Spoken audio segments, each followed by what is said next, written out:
A few years ago, you probably tried this. Maybe not the whole philosophy, maybe just a weekend of it. You cleared a drawer, you canceled something, you made a list of things you wanted and promised yourself you would wait 30 days before buying any of them. And it worked in the way those things work. The drawer stayed clear. You felt lighter. Then you looked at your account at the end of the month, and it was roughly where it always is. Not worse, not better. The same. And somewhere in that moment, a quiet thought arrived. Maybe I am bad at this. Maybe other people have some discipline you were not issued. Maybe you are the reason it did not work. That thought is extremely common, and as far as I can tell from the numbers, it is simply not true. I want to take that thought off the table in the next 90 seconds, because it is the wrong conclusion, and the real one is more useful. Let me say the fair part first, because it is genuinely fair. The popular minimalist money rules are good rules. Buy the better one so you do not buy it twice. Put the thing on a list and wait. Declutter before you organize. Pay in full or do not buy. Those rules are not wrong. They train something real, and later in this video I am going to defend them because they do a job almost nothing else does. But they cannot do the job people expect from them. And the reason is not willpower. It is arithmetic. Because every one of those rules is pointed at the same place. Clothes, gadgets, impulse buys, the things you carry into the house in a bag. And that is not where most of your money is. Here is the picture almost nobody in this conversation puts on the screen. In 2024, the average American household spent $78,535. That is the Bureau of Labor Statistics, the Consumer Expenditure Survey, released at the end of last year. About $6,500 a month, going out the door. Now watch where it goes, because the shape of this is the whole video. Housing, $26,266 a year. 33.4% of everything the average household spends. 1/3, rent or mortgage, and what comes attached to it. Transportation, $13,318, 17%. The car, the payment, the insurance, the fuel, the repairs, the way you get to the place you spend the day. Put those two side by side, and they are 50.4% of household spending, just over half. Half of the money in two categories. For scale, food is 12.9%, all of it. Groceries and every meal out, together. So every conversation you have ever had about meal planning, about packing lunch, about whether the oat milk was worth it, all of that lives inside one slice that is barely a quarter the size of the first two. And the famous one, the coffee, is not even the slice. It is a sliver inside the slice. I want to be careful here, because I am not saying the coffee is free. Nothing is free. I am saying that if you swept every cup of coffee out of your year, you would have moved a rounding error inside 12.9%, and you would have spent real willpower doing it. So the coffee is inside the 12.9. The subscriptions are a slice of what is left after that. The clothes are a slice of what is left after that. Layer after layer, each one smaller, and almost every rule you have ever been given is somewhere down at the bottom of that stack. None of which means those things do not count. It means you have been aiming a very good set of rules at the narrow end of the problem. And you were never told the shape of it, so of course you assumed the failure was yours. This is the point where I want to give you the picture that has stayed with me since I first read this table.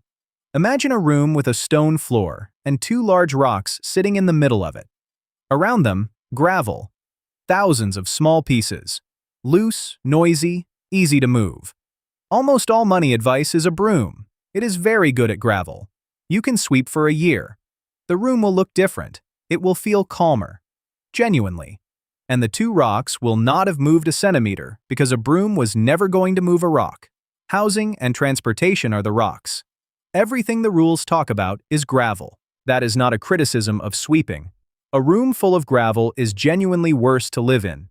It is a correction to what sweeping is for. So let me keep the promise I made a minute ago and defend the small rules properly, because the honest version of this argument is not that those rules are useless. Here is what the wish list actually does. It does not save you the price of the thing. It puts a gap between wanting something and owning it, and in that gap you find out whether you wanted the object or the feeling. Most of the time, it was the feeling. That is not a character flaw, it is how wanting works. Buy nice or buy twice does something similar from the other direction. It slows the decision by making it require research. Pay in full or do not buy is the same mechanism again, wearing different clothes. It makes the cost arrive at the same time as the object. Every one of those rules is a delay device. That is the actual product. And delay is worth having, because the skill they build is the one you need for the rocks. A person who has practiced pausing on a $40 decision is a different person at a $40,000 one. Not because $40 taught them anything about 40,000. The numbers have nothing in common. But the feeling in the body is the same feeling. The pull to say yes now, to stop thinking, to be done with the decision.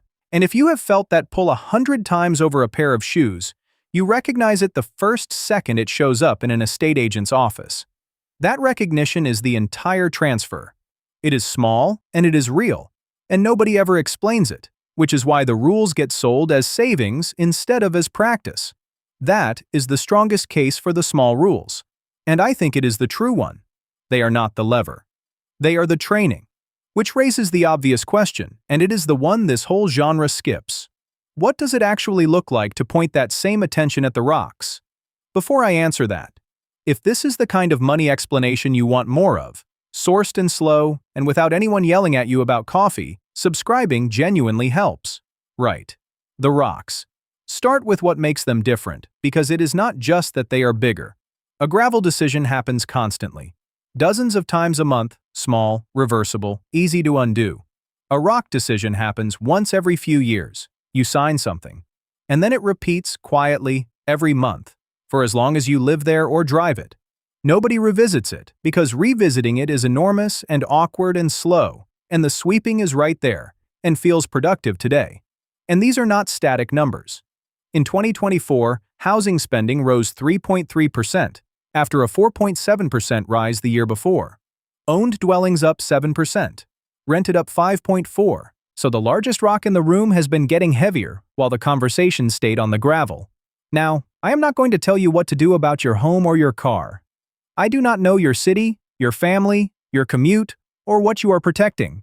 And anyone who tells you the answer without knowing those things is selling something.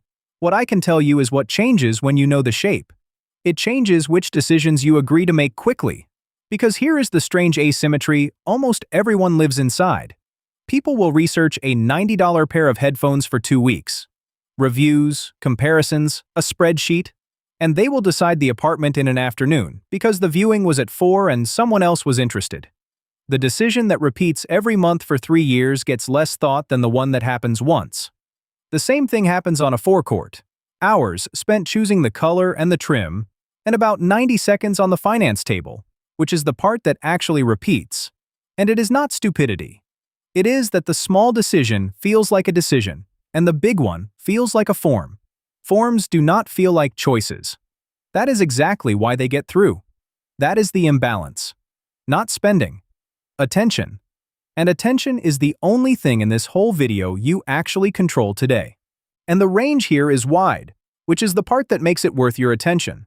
Household spending runs from about $35,000 a year in the lowest fifth of earners to $150,000 in the highest. Different rooms, different rocks, but the same shape in every one of them. So when a rock decision does come around, and it will, the attention you built on the gravel is the thing you bring to it, not to make a dramatic move, just to make it slowly and on purpose once. That is the whole argument, and it matters more than it used to because of one number. As of June this year, the personal saving rate in the United States was 2.7% of after-tax income. That is the Bureau of Economic Analysis. Under 3 cents of every dollar after tax across the country. At the start of this year, it was 4.5%. I am not putting a target on the screen and telling you where yours should be. That number is yours, and it depends on things I cannot see from here. I am putting it up because it tells you how thin the gap is between what comes in and what goes out, on average, right now. And when the gap is that thin, the two categories that hold half the spending are not a detail. They are the arithmetic. A thin gap is not a moral failing either. It is what happens when the two largest costs rise faster than the room you had for them, which is roughly what the housing figures have been doing for 2 years running. So here is where I have landed, and it is a smaller idea than the one I started with. Minimalism, the version that works with money, was never really about owning less. It is about having fewer decisions that matter and knowing which ones they are. Most people have it backwards. They have hundreds of decisions that barely matter and two that matter enormously, and they spend their attention almost entirely on the hundreds. Flip that, and the small rules stop being a diet you fail at.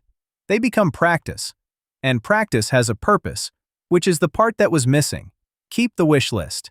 Keep the waiting. Keep buying the better one so you do not buy it twice. Just stop expecting the broom to move the rocks. And the next time one of the two big decisions comes around, and it will come around, give it a fraction of the care you would give a pair of headphones. That is it. That is the whole thing. Half your money lives in two decisions you make almost never. Everything else is gravel, and the sweeping was always training for the day you look at a rock. There is a free guide on where money quietly leaves an ordinary month, and the link is under this video. Thanks for spending a few minutes here.